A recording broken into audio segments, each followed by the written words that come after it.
Just two dudes having a conversation. You're my friend and I trust you. What's up, everybody?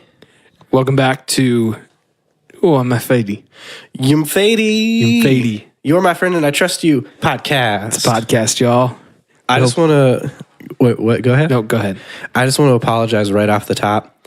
I'm going to sound horrible this whole podcast because I'm getting over a cold. I'm all congested. He says he's getting over it, but... I'm done with it. My energy's back. My fever's gone. You had a fever? I was sweating a lot, so I think it might be a fever. I was also very warm. Oh, I thought that you got cold when your temperature spiked, and then when it came back, you started sweating. There was one night where I was very cold. That might have just been the temperature of the room. I thought it might have been like my fever breaking. I have been so ridiculously cold recently. Really? Yeah. Just like in overall?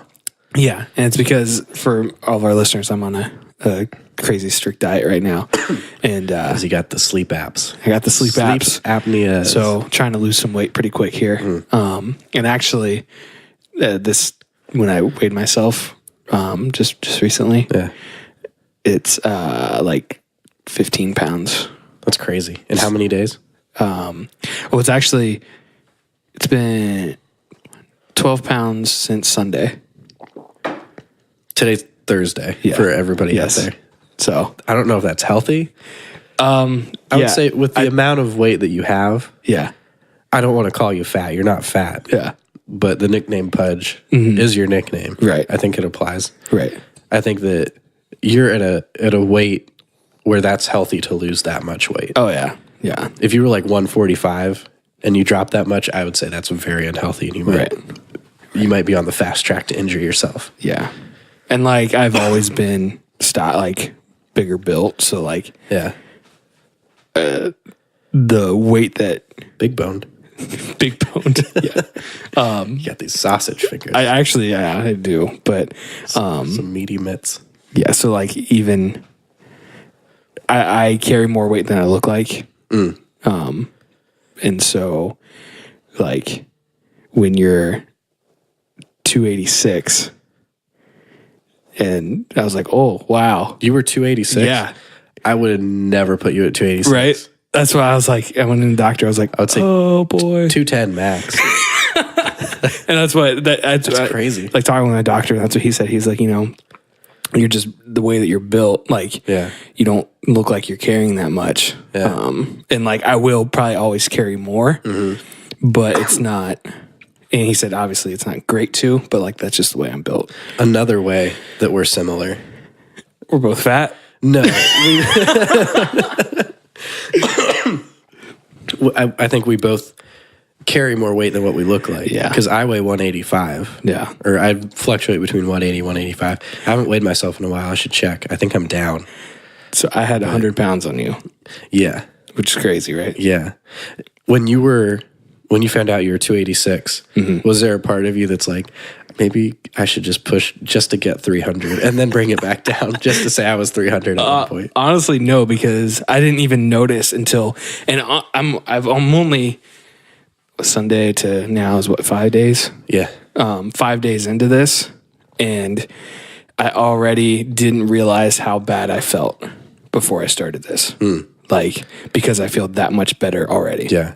I told you today, you're glowing almost. Did you get a haircut? No. Your skin looks better. You looked healthy. Yeah. When you were walking towards me. Yeah. I was like, that's he looks good. He looks healthy. Good for him. I appreciate that. Yeah. And I do. I mean, I feel like even tonight when we did worship practice before we started this podcast, and I noticed even singing, I can hold out notes longer. Yeah. And my voice, like I feel stronger in my voice. I'm sure some of that too is just like the inflammation that I had in my body. Yeah. Like my ears. I've always had problems with my ears. And they feel great. Especially like using in-ears for mute. Like when you're leading worship, you have in-ears in, which is for those who don't play in bands. It's like in-ear headphones. Yeah. Yep. But I have them so loud, or I had them because I didn't realize how, I don't know if it was just inflammation in my neck and stuff, but like I actually had to turn mine down tonight. Wow. So it's just weird things like that you wouldn't. It's probably just your ears were fat and like your ear tubes were just constricted. With fat. Probably. Now it's opening up. Yeah, and I think that's probably the same thing with why I can feel like I can breathe better when I'm singing. Yeah. That's where you lost all that weight. Yeah. Just in your ears. My ears, right? Yeah. So, yeah, I have actually 40 days of this. So this is just day 5. Yeah. Who knows what you might be looking like me by the end of that. You never know. So, yeah. And it's really cool. Like the doctor that I'm going and seeing, like they're not just treating like, hey, we want to lose the pounds. Mm-hmm. It's we went back and really dealt with like the psychology of it. And that like, you know, he said your body, it's all subconscious that like your body will react to like what it perceives as like almost like tragedies in your life. And that the way he put it was, if you think about like a bear, or even, you know, depending on what you believe, humans back in like caveman times stored up fat for winter because they knew winter was going to be very harsh. Yeah. You could say tragic time. And so they can look back at like moments in your life that impacted you like in a negative mental way. And like at that point is when your body almost went into survival mode, and it keeps all the fat that it can because it doesn't know, like it's preparing for something. That's very interesting. Yeah, and it's all in your head, obviously. And like for me, it was when we moved. Like I could go back, I was like, oh yeah, that's when like I really started like, because in high school, I mean, I was 215, 220. Yeah. So like, you know, like I said, bigger, but not like huge. And so when we moved my senior year of high school, that's when I started putting on weight. And that because I was in such a bad mental state that my body was like, and so it's also, it's going back and looking at that. And then it's also like they did blood work to like determine what nutrients I need. You told me that earlier. That's super interesting to me because you said that they told you like what sort of meats would be good for you and what sort of meats would be bad, or proteins would be good and bad just from your blood work. Yeah, and that's really cool. The different stuff that they were able to do, and like, you know, they focus on the hydration part too, and so, and like the thing they said was like, you know, with my switch, because my body is basically it's switching from using like carbs and stuff for energy. It's burning the fat that I've stored. And so I'm really not hungry. Like at this point, like the first couple of days I was like really hungry, but because my body's just using that energy. One, I have a lot more consistent energy. Like I was telling Allie today, I didn't yawn once today. And like normally I like every day after I eat, I would crash. Yeah. And like yawn and feel like I need a cup of coffee. I've had like constant energy, and I haven't felt hungry. But they said like you're not gonna feel hungry, but you have to eat. Like that, you know, it's not like they don't want you just not to eat. Like so, eat, you know, protein. I eat a lot of vegetables. Like I was telling you earlier, similar to paleo diet. If anyone's familiar with that, it's meat and vegetables, and a little bit of fruit, and stay away from dairy. And what's also weird is I haven't craved anything. Yeah, like I don't miss anything. Like I haven't drank anything but water since Sunday. Yeah, and like I'm not like craving a pop or whatever. That's awesome. So yeah, so I'm feeling pretty good. That's fantastic. Yeah, that's really great. I think part of your being less hungry. I don't know if it would happen this quickly though. But when you just start eating less, your stomach shrinks. Right. Because I noticed just whenever we go out to eat, especially if we go to like a Chinese buffet, you'll get like 2, maybe even 3 like heaping plates of stuff. Put it down. You do put it down, or you did. I did. What do you think you would do now if we were to go to like Ming Hing tomorrow? Like if I wasn't on this diet? If you, no, like right now, being on the diet. Oh. I couldn't eat it. You couldn't eat anything at Ming Hing. No. All that MSG. Right. Not even like the rice or anything? No, it's like, rice with the carbs, or I think rice is carbohydrates or grain or something like that. Yeah. Like, yeah, so I just wouldn't eat it. Gotcha. And in this point of the program, I can't have like different oils, like my stuff's cooked in. So like I grill a lot because I can just throw stuff on the grill, which is I actually have been eating more quality food than I have before, Yeah. Like I had bison burgers for lunch or for dinner. Yeah. You said you got elk too. I got elk. I haven't had that yet, but, so yeah, I don't want to, like when this is over, like the thing is, it's not meant to stay on this strict forever. Yeah. But I don't want to go back to how I was eating before. Yeah. Well, I think after 40 days of this, and if you're already seeing the results that you're seeing now, I can't even imagine what you'll be seeing, the results you'll have at the end of the 40 days. Yeah. And I think at that point you'll be disciplined enough. Yeah. Like just mentally that you'll be like, I could get a big heaping thing from Taco Bell, but I now have that internal discipline. I'm fine with just a salad, or whatever. I hope so. I mean, the thing, I love food, and that's my weakness. And like, because again, going back to that psychology part of it, like that became a comfort. Because in that time, and so that's how my brain got wired until now. So now I'm trying to work to basically fix that. Yeah, I got a gut like 2 years ago. I had always been like super trim,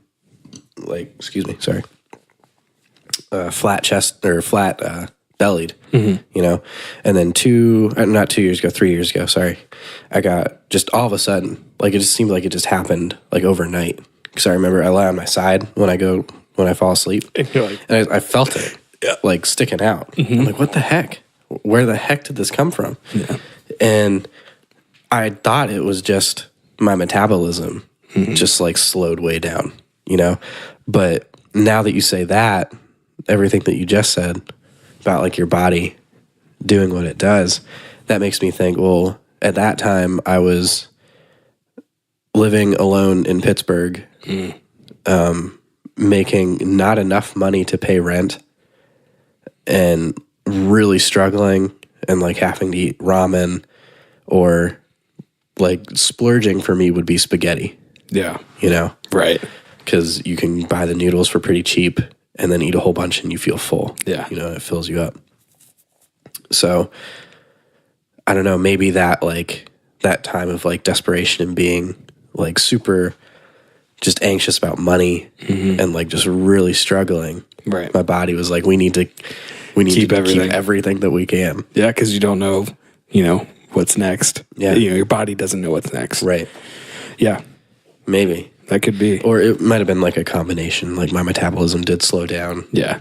Well, that's another interesting thing. Now you say metabolism. Part of this program too is they guesstimate like what your metabolic age is. Okay.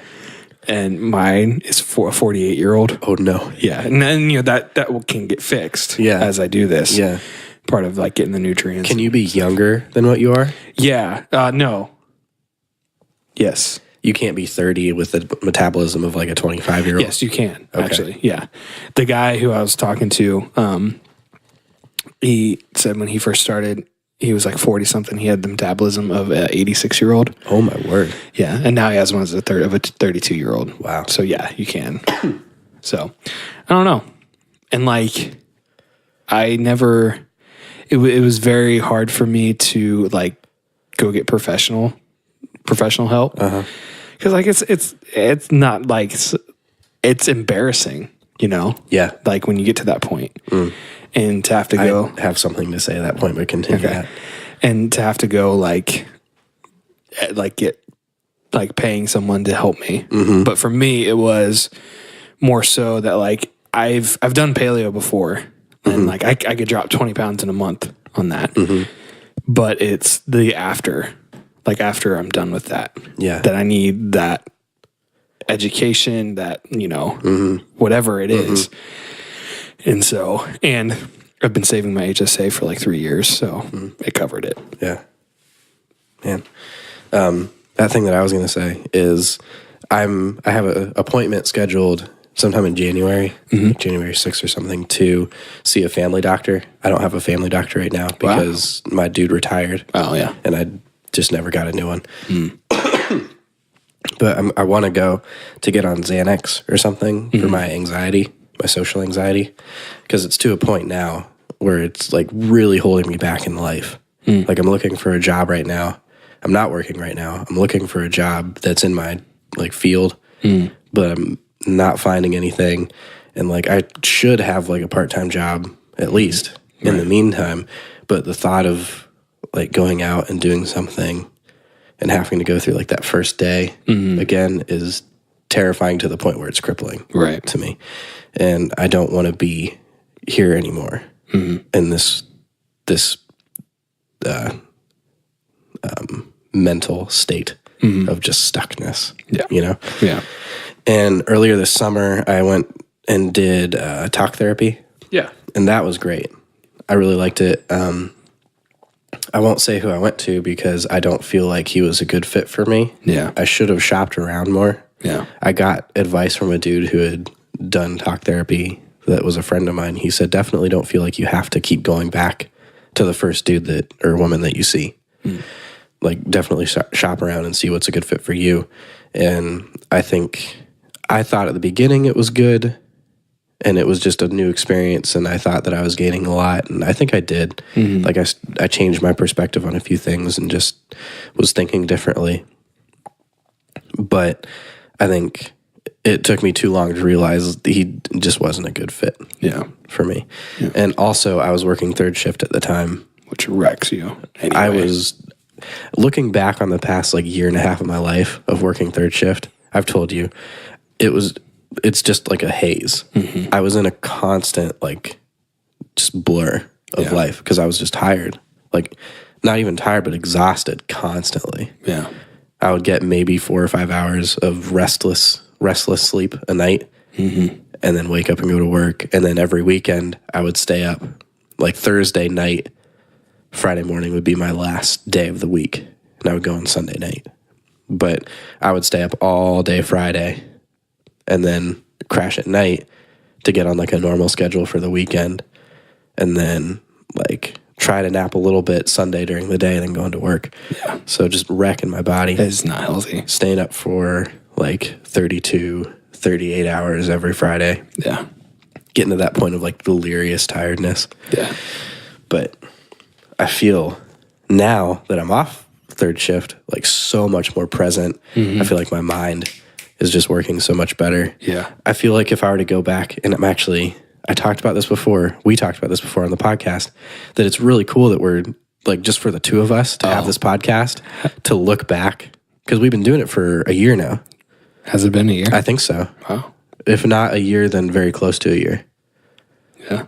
So, or we will be coming up on a year soon. So that's a year of life. That's true. That we've experienced. Yeah. And you change and things happen so much within a year.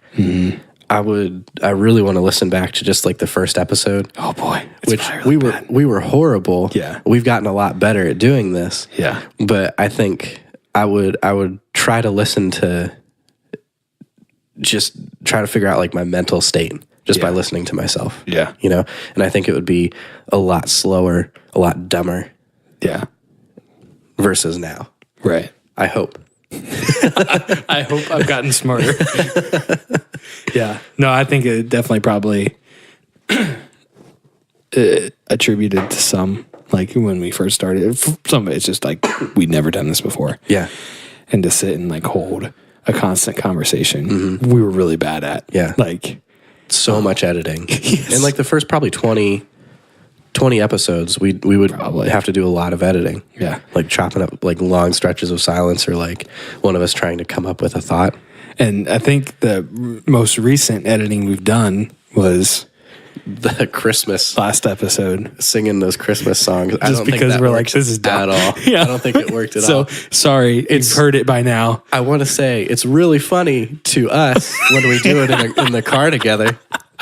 It doesn't really work. It doesn't translate well Yeah. into the podcast medium. Yeah.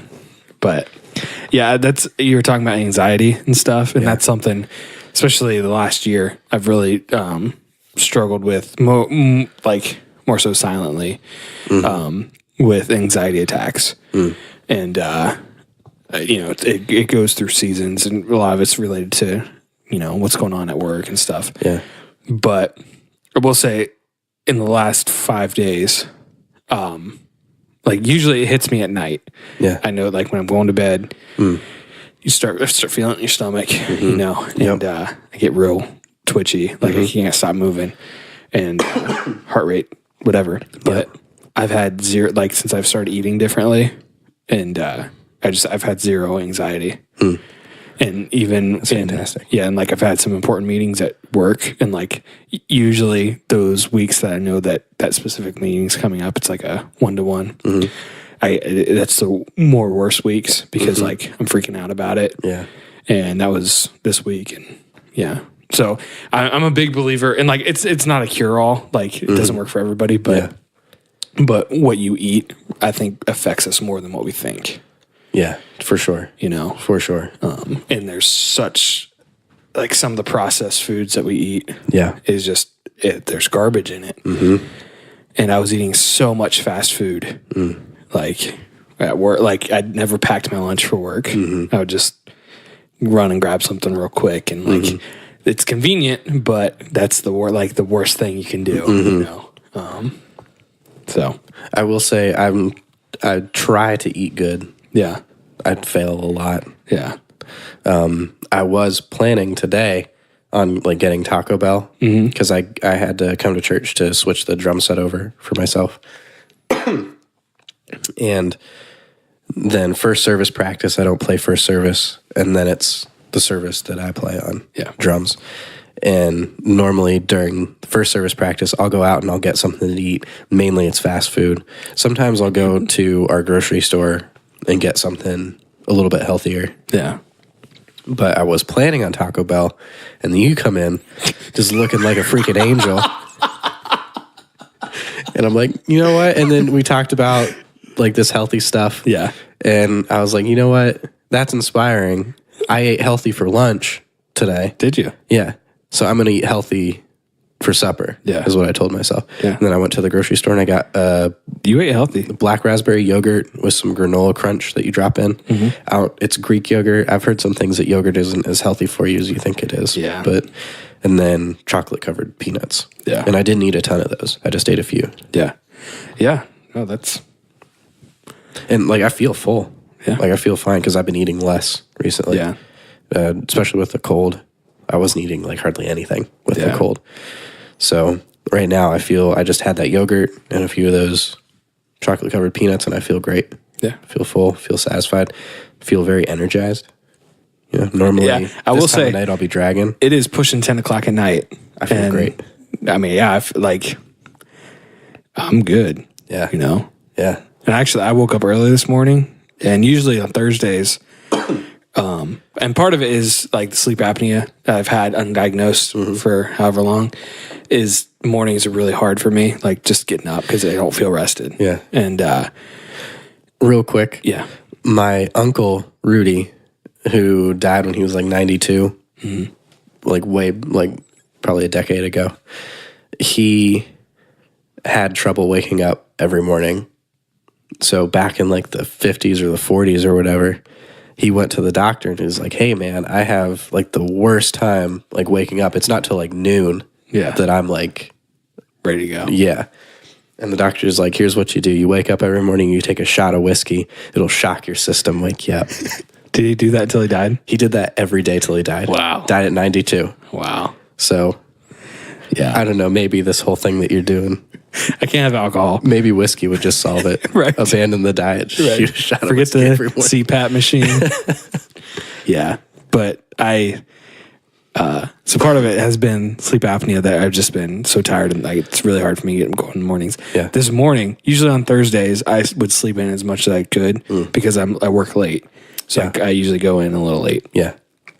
And usually I work from our coffee shop in town to like 11 and then go into the office. This morning, Allie's alarm clock goes off at 6:30 and usually it's on, I do it all on my phone. And so like my phone goes off at 6:30. Yeah. Or I try to find it, snooze it, and kind of like shove her, like, "Hey, wake up!" And then I snooze it on Thursdays to like 9. And this morning, like the alarm clock went off at 6:30, and I could have got up and been totally fine. But I was like, I'm just gonna lay in bed for a little bit. So I'd lay there till 7 o'clock, but I was awake and like I felt refreshed. And like went out to the coffee shop. I was there by 8:30. Yeah. Got a ton of work done. Yeah. That's a great feeling when you wake up in the morning and you're ready to go. Yeah. That's like you just feel like you can attack the day. And that's something I just have not had. Yeah.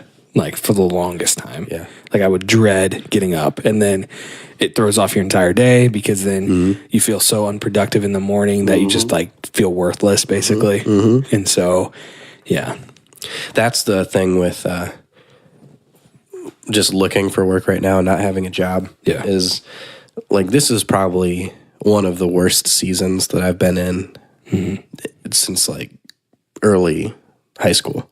Because at this point, your girlfriend's gone. She's in Florida on an internship. Till March or April. Yeah. Still looking for a job. Yeah.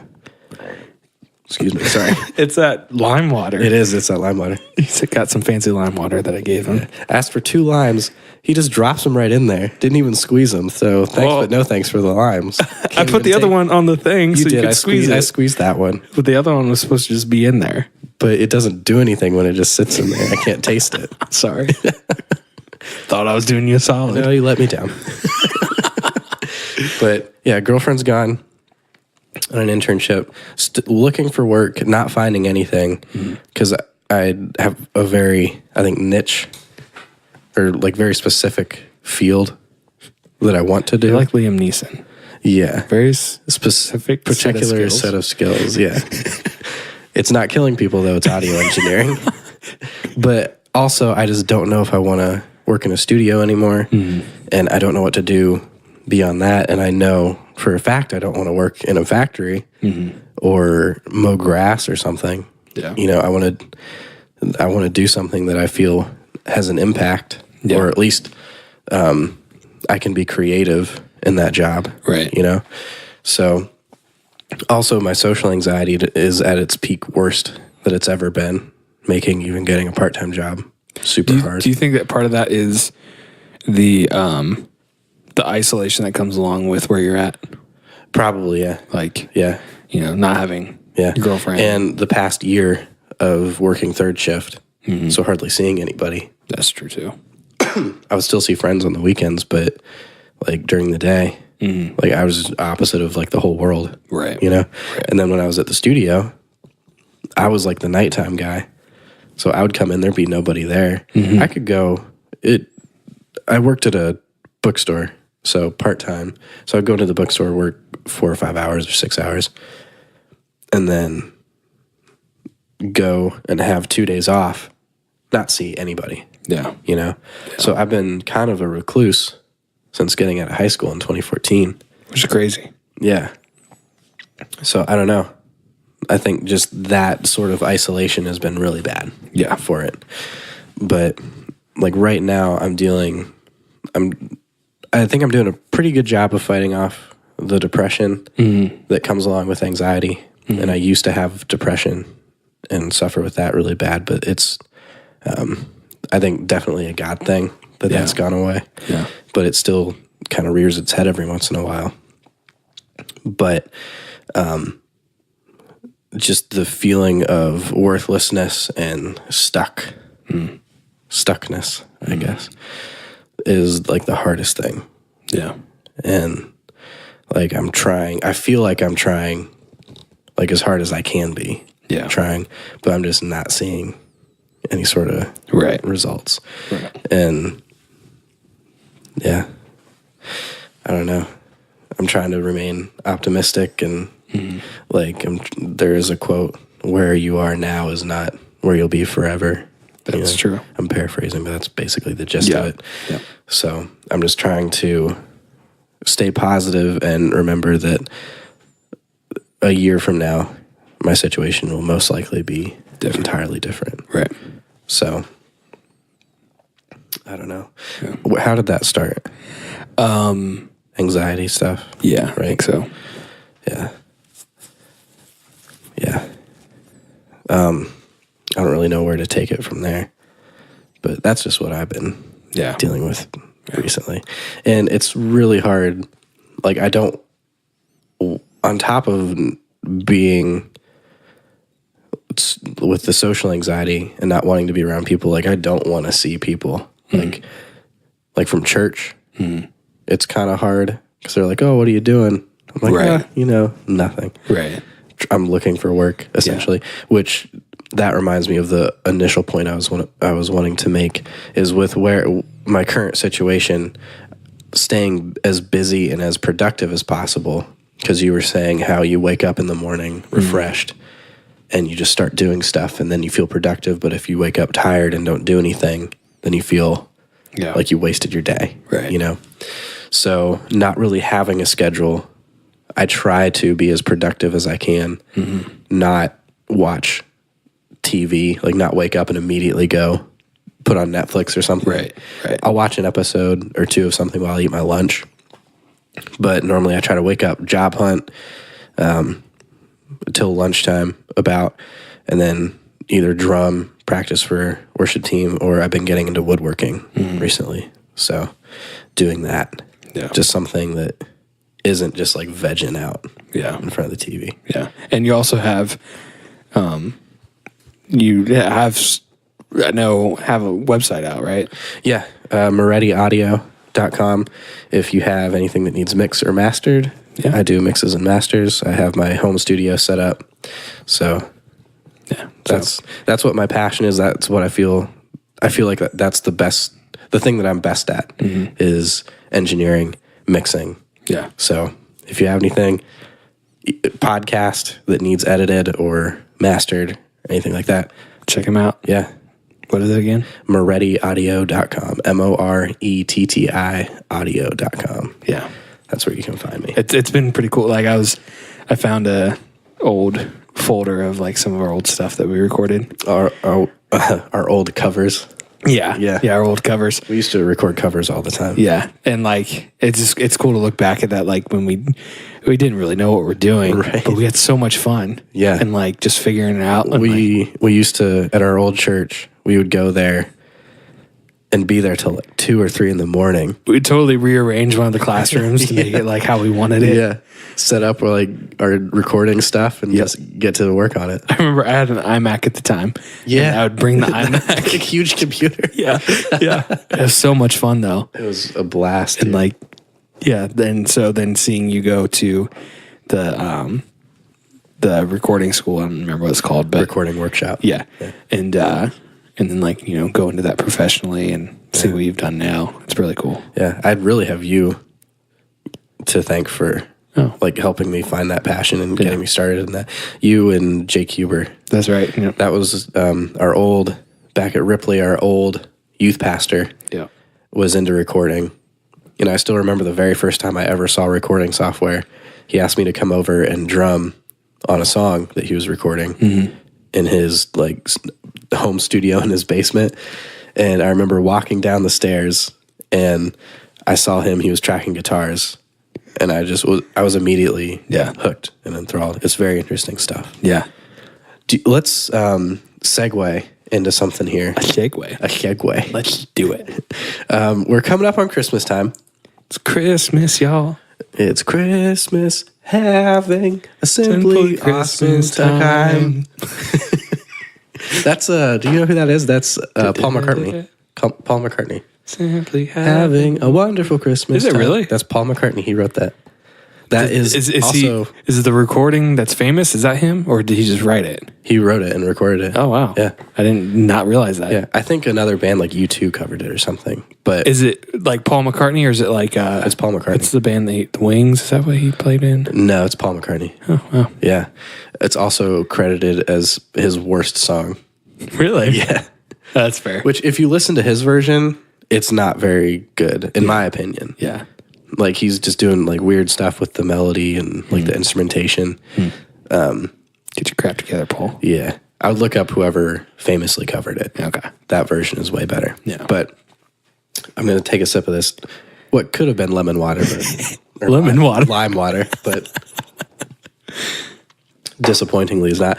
It's actually starting to taste a lot like lime. See? It gets in there. It's diffusing in there. That's right. Like an antacid. But since it's coming up on Christmas, I have how many? 7 fun Christmas facts that I found online. Oh, wow. And if one sparks a discussion, that's great. If not, you just heard 7 Christmas facts, and maybe you're a little bit smarter. You can impress your family on the Christmas gizzard at Christmas time. The roast beast. What's your favorite Christmas movie, by the way? Oh, boy. What's funny is working at church has kind of ruined Christmas for me for a while. Yeah. Because, like, Christmas is stress. Yeah. And it's just, like, this year I'm really trying to make I pushed Allie to get the Christmas tree up before Thanksgiving. Yeah. And normally I'm like, I don't want to put it up until, like, December, you know? Yeah. But I'm trying to embrace it. Yeah. And just roll with it. And so when I was younger, easily my favorite Christmas movie, probably The Santa Claus. That's a solid one. The first one. Tim Allen. Yeah. Yeah. I also looked almost identical to the little kid in that as a kid. Really? Yeah. I'd like to see a picture side by side. Yeah. Actually, We'll in throw high it on school, Twitter. like on MySpace, there was like the doppelgangers. Oh, week. okay, yeah. And it was that guy. Like when he grew up, like it's kind of weird. Oh boy, yeah. When you were a kid, did you have a bowl cut like him? I did. Oh boy, Yeah. Jeez. I wanted a bowl cut so bad Did you? because You wanted the bowl cut. Because my brother's my brother's friend had a bowl cut, and I thought he was like the coolest kid. No. Yeah.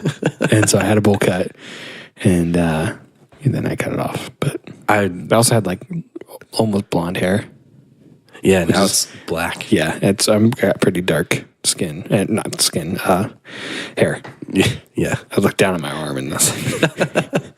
I would have to say the animated Grinch for me. The animated, like the old one? Yeah. Really? Yeah.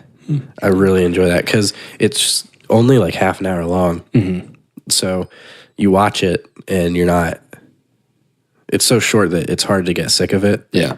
Because you watch it once or twice during a Christmas season. It's not like you have to sit down for like an hour and 45 minutes. That's true. You know? My second probably favorite is Christmas Story with Ralphie and You'll Shoot Your Eye Out. Yeah. I really like National Lampoon's Christmas Vacation. Yeah. That I like that kind of humor. Yeah. It's up my alley. Yeah. All right, but here are our seven Christmas facts. You want to go back and forth with reading these? Sure. Okay. I'll do number 1. Number 1, mistletoe kissing originated with fertility rites. The hanging sprig is a very ancient symbol of fertility, and therefore anybody standing beneath it is signaling that he or she is sexually available. I should have screened this one. I just copy and pasted. I didn't really read it. Oh no. Did you not read any of them? Don't read them now. We just gotta go with it. So it was a sign of you're down to clown, man. down the clown. Wow. Sorry, back row. I should have read it. Oh, that's I awesome. just kind of found a site and copy and pasted it. So let it be known, if you're standing under Mistletoe, you're fertile. you're fertile and you're a fertile myrtle. Christmas fact number 2. During Christmas in Newfoundland, people called up mummers. Mm-hmm. People called mummers. Yes. Dress up in crude disguises and go from house to house, dancing and playing music while the hosts try to identify them.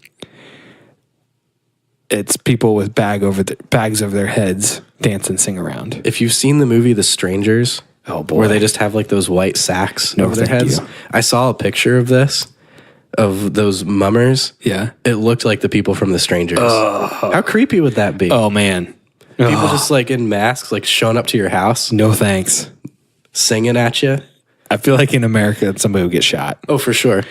For sure. Especially in Florida, because Florida is super lenient on stand your ground laws. Ohio just passed their stand your ground law. Really? Yep. You don't have to retreat anymore. Wow. Yep. I know Florida, if they step foot on your property and you feel threatened, you're allowed to shoot them.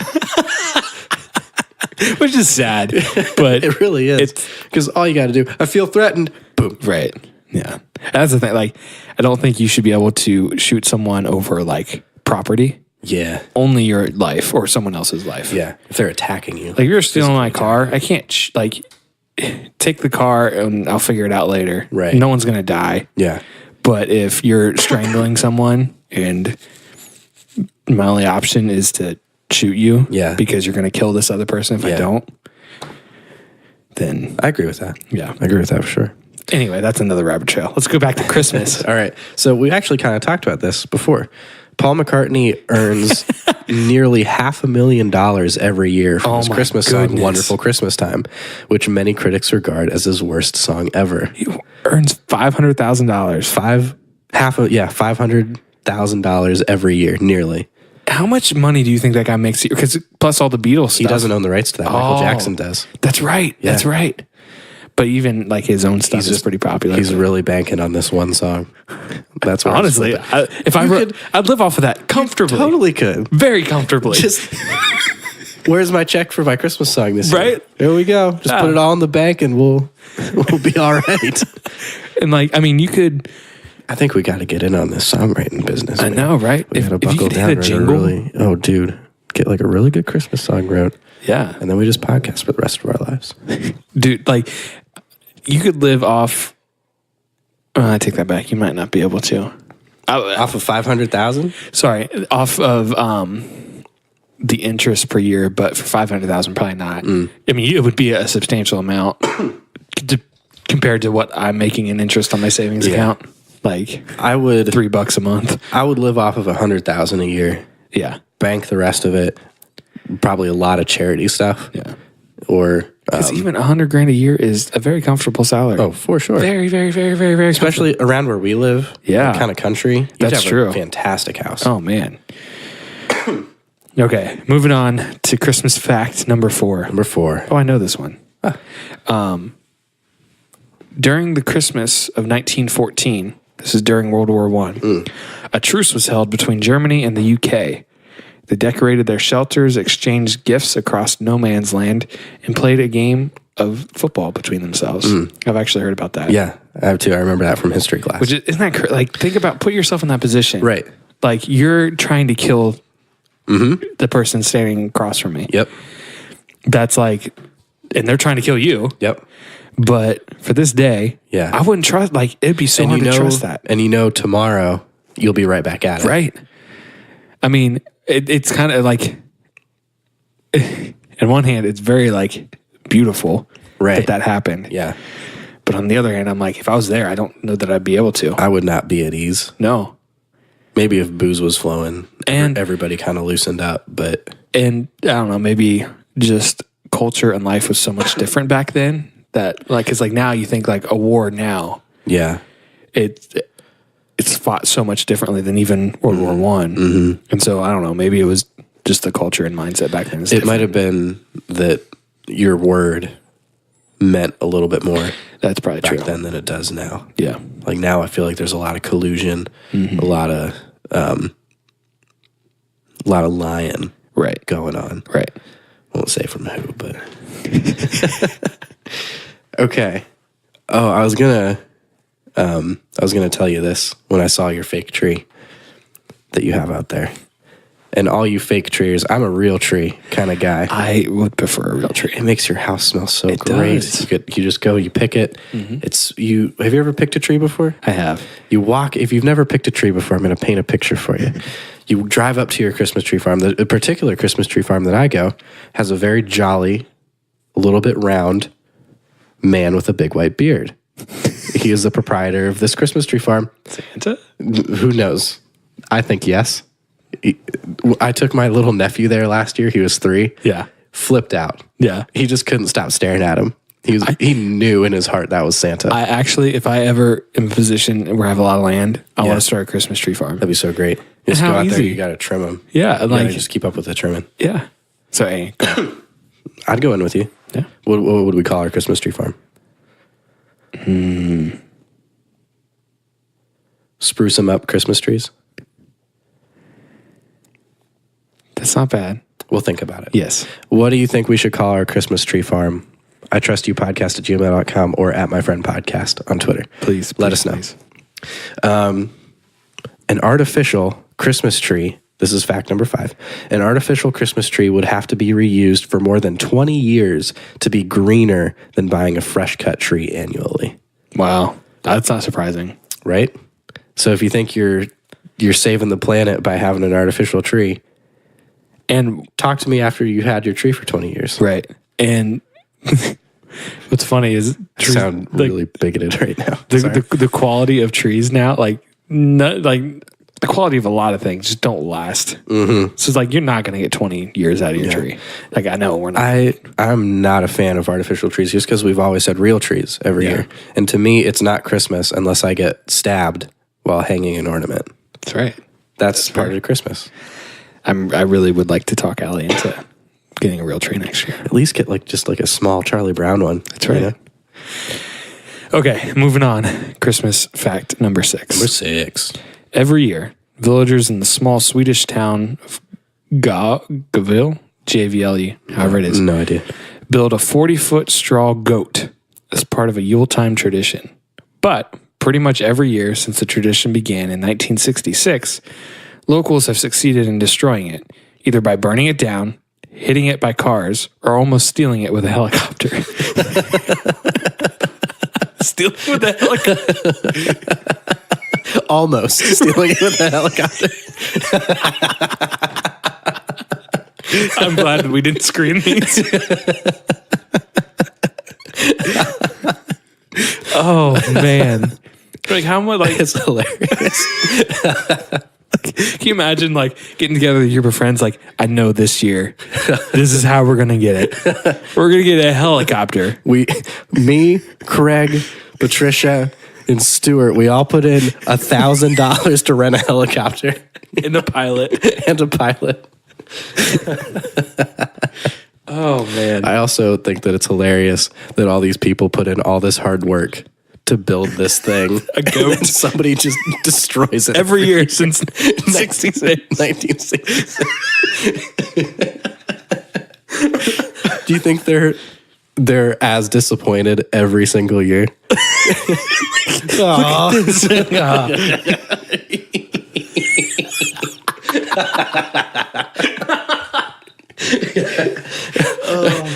I kind of hope that they're disappointed. It's like they think this is the year.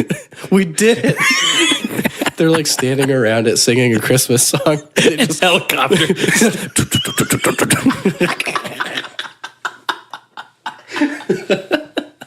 How many feet tall is it again? 40 foot. 40. That's a tall goat. 4-story? Probably, yeah. Or maybe 2 or 3. Is 10 feet a story? Typically, yeah. Typically your ceilings are about 10 feet. Yeah. Standing around just or somebody just plows right through it with a car.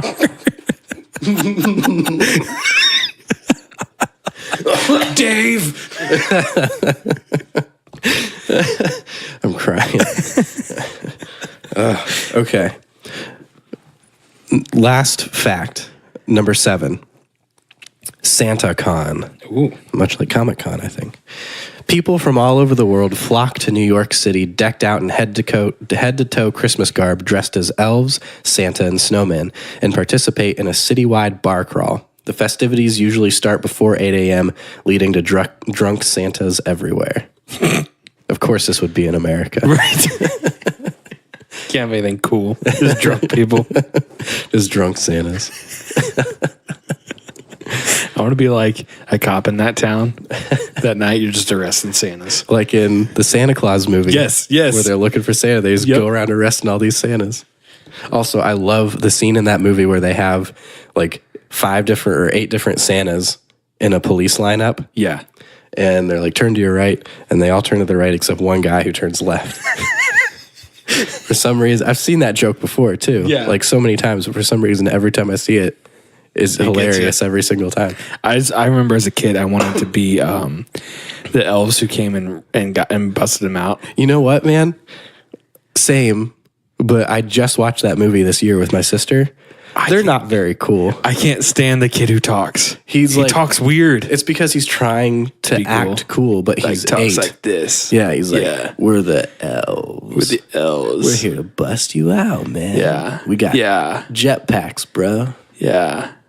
And silver suits. But it's like an 8-year-old trying to be real smooth. But cool. as a kid, they were the bomb. Yeah. That's who you aspired to be. I also always wanted the hot chocolate. Yes. Do you remember that, that girl? Yeah. Yep. I will say the mug that she served it in. It was like a silver mug. Yes. That had like the thumb thing that has like the lid, and you push it down, and the lid pops up. Mm-hmm. Yeah.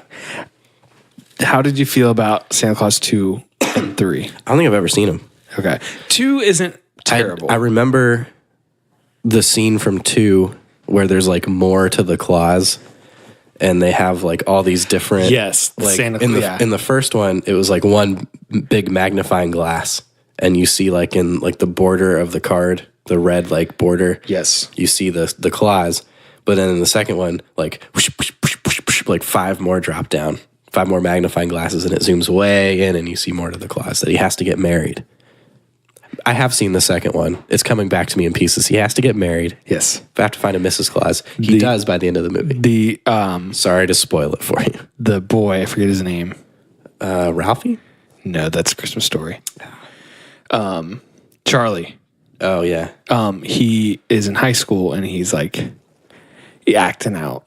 Why, though? His life is perfect. His dad's Santa. Right. But so he has to like deal with that. But did you know there's a Santa Claus 3? I did, with Jack Frost. Yeah. As like an antagonist. Doesn't hold up. It's Martin Short, though. Yeah. Playing Jack Frost, which I like Martin Short. Speaking of sequels no one asked for. Okay. Do you know how many Home Alone movies there are? 5? There are 5. Have you seen all 5? No. Okay, so I've seen 1, 2, and 3. 1's obviously my favorite. Mm-hmm. It's the OG. 3, they switched kids and families. And it's like a whole different kid. Mm-hmm. I've seen it. It's okay. Yeah. But 4 and 5, just look. I'm showing him the oh, boy. What are those things called? Like the poster. Like the movie poster. So the first one, it's Macaulay Culkin, obviously, and Joe Pesci. And then that other dude, I forget his name. But Macaulay Culkin's doing like the hands on the side of the face when you put the shaving lotion or whatever, aftershave on. Second one, Lost in New York. Again, Joe Pesci and the other guy, which, why? I haven't seen the you haven't seen that one? No. I don't remember why they're there. Again, Macaulay Culkin. The third one, I don't even know what's going on there. There's like 4 different dudes, and they're all weird. One dude's completely white. He looks like a frozen man. Yeah. Kind of like Jack Frost. And it's just badly done. Like the first 2, they look like 90s movie posters. Yeah. The next 3, in descending order, look crappier and crappier. Yes. And more like just straight to VHS. Yep. Or DVD for the last one, which was made in 2012. That's right. That's got to be so bad. Yeah, I don't even want to, I don't want to ruin it. You know what movie, though, has become a Christmas staple for me? What's that? Krampus. What is that? That is, it's like a Christmas horror movie. Okay. But it's like a dark comedy. It has Adam Scott in it. Okay. Who played Ben Wyatt on Parks and Rec. Yeah. One of my favorite shows. Yeah. And Krampus. I don't know. one of the ways. It's like it's based off the German. We're going long on this podcast, but whatever. Yeah. It's Christmas, guys. That's right. Have some charity. But like when Dwight was judging people impish. Yes. Or good. Impish or... I forget what the other one was. It might have just been good. Yeah. Yeah. When he was judging people. Can you look that up? Yeah, I am. All right. Well, when he was judging people, that is a German legend. He was being Krampus, I think. No, he was not. I'm sorry. I'm completely off on all of this. But Admirable or impish. Yeah. Well, I was completely wrong. Now that I'm remembering, I think. I don't know if I'm right or wrong, but I'm going to talk anyway. That's fine. Which is 90% of just me. But in the movie Krampus with Adam Scott, there is like an evil version of Santa Claus that if you don't believe in Christmas, he comes and he kills you. And it's like this like monster guy, and he has like all these like evil demon elves that he sends in to kill people unless he just does it himself after a while. Yeah. And it's really cool because I love like snowed in movies. Do you like Snow Day? I don't think I've ever seen Snow Day. I'm derailing you. Go ahead. I like movies that take place in one room or one location. Okay. The entire movie. Like they're trapped or they're stuck. A good example would be The Exam. If you haven't seen The Exam, that's a fantastic movie. But I digress. But Krampus, he comes to this like allotment, you know, like housing allotment. Yeah. And sends like a massive blizzard and just snows everybody in. So you can't even get out. So they're trapped in their home. And there's this old German grandma, and she knows what it is. She knows it's Krampus, and she's trying to warn everybody, but everybody thinks she's crazy. And then everybody just starts dying, and it's great. Should have listened to Grandma. Yeah. So if you want like a fun horror Christmas movie, Yeah. Krampus is the way to go. Okay. But you got to look for the one with Adam Scott because they made 2 other ones, I think, that same year. Wow. Like B or C horror movies that are horrible. So that's funny. I was thinking back through this episode. Yeah. And like where we started and where we are now. And I had a buddy of mine this week text me asking like, hey, could I come pick your brain about your podcast and like, what program you use, how you set it up. And he's like, and then like the planning that goes into it, like how do you guys plan different things? I don't plan anything. So I sit back, I was like, literally we get into a room together, we press record on GarageBand. Yeah. And just go. Was Pro Tools, but then that system crashed. Yeah. Which actually I think I might have fixed it, but I wasn't ready to do it tonight. So I was like, really, like, I don't really have much wisdom to impart on you in this podcast realm. I've been trying to prepare a little bit. Like doing like the list today. And our Black Friday episode, we did another sort of list type thing. Then also like the What Do You Do game that we play occasionally, which maybe next time we'll play some Christmas What Do You Do's. Yeah. But just something because it seems like we're good for like 20 minutes and then it kind of drops off. So we need something at like that 20-minute mark. To reinvigorate us. Yep. Just to keep it going because we shoot for about 45. But we're coming up on an hour for this one, so sorry, guys. Is this our longest one we've done? I think so. I don't think we've done a full hour. We're at 58 minutes. We might have done one that we split. That was more than an hour. Maybe. But, I mean, I don't think we need to split this one. Nope. So we're going to leave this one. No editing. Intact. No edit. Yeah, we don't have any edits on this one. We don't. Go us. I should probably take out the you're ready for sex part, but about the mistletoe, but I won't. We said it a lot more polite than the way you just said it. So that's true. Maybe I should edit this part out, but I won't. And you will no longer hear us on Back Row Radio. Kicked off. Speaking of which, yes, you can catch us on Back Row Radio. Back Row Radio. If you don't know what that is, check it out on your iTunes store or Play Store, wherever you get your apps. It's a pretty dope online radio station. Are they playing Christmas music yet over there? They do. I don't know if it's every day, but they have. I did see them tweet about adding Christmas music. Okay. Back Row Radio on Fridays is when we're on. Friday mornings. I think we start at 7 a.m. Eastern time. Figure it out for yourself. Yep. Back Row's pretty awesome though, so listen to them. It's like a better Christian radio station. Yeah, they play really, I'll say it, dope. They play really dope music. That's right. Versus the crappy, like 5 cookie cutter Christian songs that you'll hear on other Christian tune into stations. Back Row Radio, and you might hear our good buddy Avery, who was on the podcast a while back. In his band, Coastal Club. That's right. Yeah. They're actually pretty good. They got new stuff that we got to sneak peek at, and I'm super excited for it to come out. Me too. Like, normally, I'm fake happy for, like, friends who are in local bands. Like, I'm going to support you, but, like, really, I'm probably not going to listen to your music unless, like, you're with me. That what he showed us, That's really tight stuff. I would listen to, like, just driving around. I don't want to get their hopes up, but I think they have a shot. Yeah. At getting a pretty decent following. Yeah, I think so too. So Coastal Club, check them out on social media. I don't know why we just plugged them, but Coastal Club, why don't you make a Christmas album? Why don't you? Oh. I'd love to hear that. And also, Avery's supposed to be working on merch for us. I forgot to send him pictures. Oh, yeah. So we need to take some tonight. Yes. We'll do that. Sorry, we're trying to wrap this up. We're now at an hour. Awesome. Yeah. Sweet. All right, we'll wrap the rest of this up quick. You can find us at Twitter at My Friend Podcast on Twitter.